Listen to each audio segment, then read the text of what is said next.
There you are. Right on cue. I swear you've got like some kind of internal clock or something.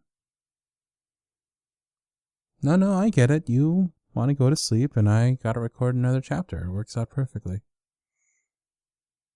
To be honest, I think it's kind of cute how you always just manage to sneak in here right before I start recording. No, please. Assume the position. That corner is all yours now. I'm just going to dive into chapter 3, okay? Alright. Let me know when you're all comfy and ready to go, okay?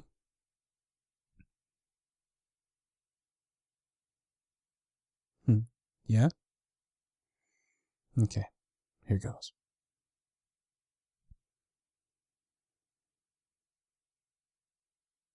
Chapter 3. A Caucus Race and a Long Tail. They were indeed a queer-looking party that assembled on the bank. The birds with draggled feathers, the animals with their fur clinging close to them, and all dripping wet, cross, and uncomfortable. The first question, of course, was, how to get dry again.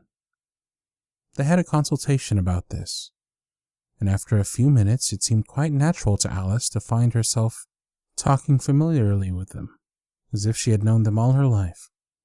Indeed, she had quite a long argument with the Lorry, who at last turned sulky and would only say, "I am older than you. You must know better." And this Alice would not allow without knowing how old it was, and, as the Lorry positively refused to tell its age, there was no more to be said. At last the Mouse, who seemed to be a person of authority among them, called out, sit down, all of you, and listen to me.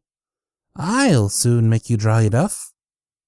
They all sat down at once, in a large ring, with the Mouse in the middle. Alice kept her eyes anxiously fixed on it, for she felt sure she would catch a bad cold if she did not get dry very soon. "Ahem," said the Mouse with an important air. "Are you all ready? This is the driest thing I know. Silence all around, if you please.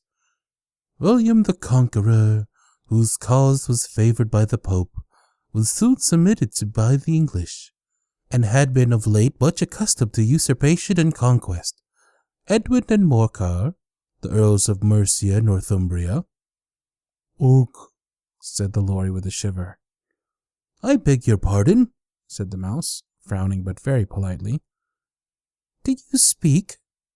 "Not I," said the Lorry hastily. "I thought you did," said the Mouse. "I proceed. Edwin and Morcar, the Earls of Mercia and Northumbria, declared for him, and even Stigand, the patriotic Archbishop of Canterbury, found it advisable—" "Found what?" said the Duck. "Found it," the Mouse replied rather crossly. "Of course you know what it means." "I know what it means well enough when I find a thing," said the Duck. "It's generally a frog or a worm. The question is, what did the Archbishop find?" The Mouse did not notice this question, but hurriedly went on. "Found it advisable to go with Edgar Atheling to meet William and offer him the crown. William's conduct at first was moderate, but the insolence of his Normans— How are you getting on now, my dear?" it continued, turning to Alice as it spoke. "As wet as ever," said Alice in a melancholy tone. "It doesn't seem to dry me at all." "Oh, in that case," said the Dodo solemnly, rising to its feet, "I move that the meeting adjourn for the immediate adoption of more energetic remedies." "Speak English," said the Eaglet. "I don't know the meaning of half those long words, and what's more, I don't believe you do either." And the Eaglet bent down its head to hide a smile. Some of the other birds tittered audibly. "What I was going to say," said the Dodo in an offended tone, "was that the best thing to get us dry would be a caucus race." "What is a caucus race?" said Alice. Not that she wanted much to know, but the Dodo had paused as if it thought somebody ought to speak, and no one else seemed inclined to say anything. "Why," said the Dodo, "the best way to explain it is to do it. And as you might like to try the thing yourself some winter day, I will tell you how the Dodo managed it. First, it marked out a race course in sort of a circle. The exact shape doesn't matter, it said. And then all the party were placed along the course here and there. There was no 1, 2, 3 and away, but they began running when they liked and left off when they liked, so that it was not easy to know when the race was over. However, when they had been running half an hour or so and were quite dry again, the dodo suddenly called out, "The race is over!" And they all crowded round it, panting and asking, "But who has won?" This question the dodo could not answer without a great deal of thought, and it sat for a long time with one finger pressed upon its forehead, the position in which you usually see Shakespeare in the pictures of him, while the rest waited in silence. At last the dodo said, "Everybody has won, and all must have prizes." "But who is to give the prizes?" quite a chorus of voices asked. "Why, she, of course," said the dodo, pointing to Alice with one finger, and the whole party at once crowded around her, calling out in a confused way, "Prizes! Prizes!" Alice had no idea what to do, and in despair she put her hand in her pocket and pulled out a box of comfits. Luckily the salt water had not got into it, and handed them around as prizes. There was exactly one apiece all around. "But she must have a prize herself, you know," said the mouse. "Of course," the dodo replied very gravely. "What else have you got in your pocket?" he went on, turning to Alice. "Only a thimble," said Alice sadly. "Hand it over here," said the dodo. Then they all crowded round her once more, while the dodo solemnly presented the thimble, saying, "We beg your acceptance of this elegant thimble." And when it had finished this short speech, they all cheered. Alice thought the whole thing very absurd, but they all looked so grave that she did not dare to laugh, and as she could not think of anything to say, she simply bowed and took the thimble, looking as solemn as she could. The next thing was to eat the comfits. This caused some noise and confusion, as the large birds complained that they could not taste theirs, and the small ones choked and had to be patted on the back. However, it was over at last, and they sat down again in a ring, and begged the mouse to tell them something more. "You promised me to tell me your history, you know," said Alice, "and why it is you hate C and D," she added in a whisper, half afraid that it would be offended again.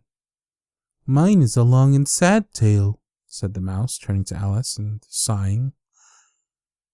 "It is a long tale, certainly," said Alice, looking down with wonder at the mouse's tail. "But why do you call it sad?"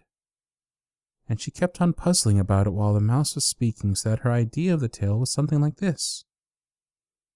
"Fury said to a mouse that he met in the house, 'Let us both go to law. I will prosecute you. Come, I'll take no denial. We must have a trial, for really this morning I have nothing to do.' Said the mouse to a cur, 'Such a trial, dear sir, with no jury or judge, would be wasting our breath.' 'I'll be judge, I'll be jury,' said cutting old Fury. 'I'll try the whole cause and condemn you to death.'" "You're not attending," said the mouse to Alice severely. "What are you thinking of?" "I beg your pardon," said Alice very humbly. "You had got to the fifth bend, I think?" "I had not," cried the mouse sharply and very angrily. "Not," said Alice, always ready to make herself useful, and looking anxiously about her. "Oh, do let me help undo it." "I shall do nothing of the sort," said the mouse, getting up and walking away. "You insult me by talking such nonsense." "I didn't mean it," pleaded poor Alice. "But you're so easily offended, you know." The mouse only growled in reply.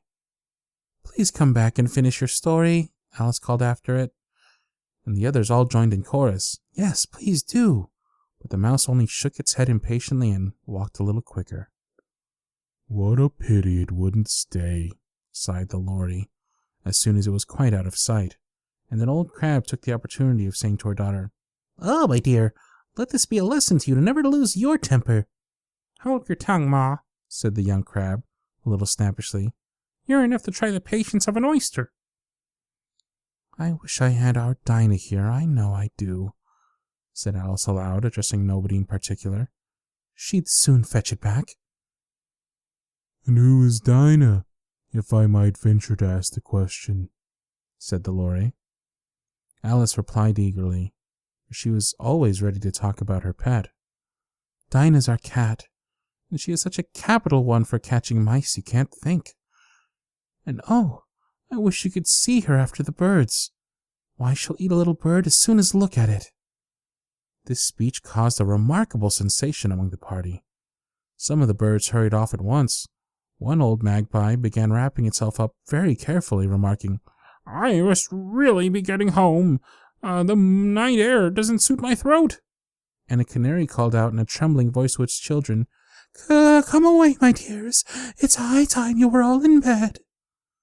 On various pretexts they all moved off, and Alice was soon left alone.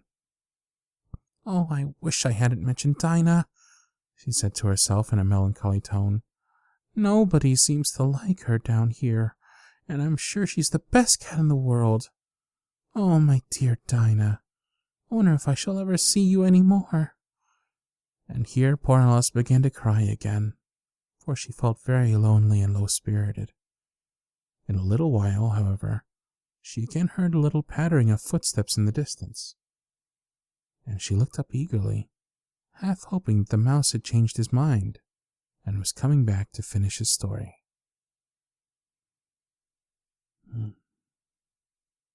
Sleep again, huh? All right, let's get you to bed.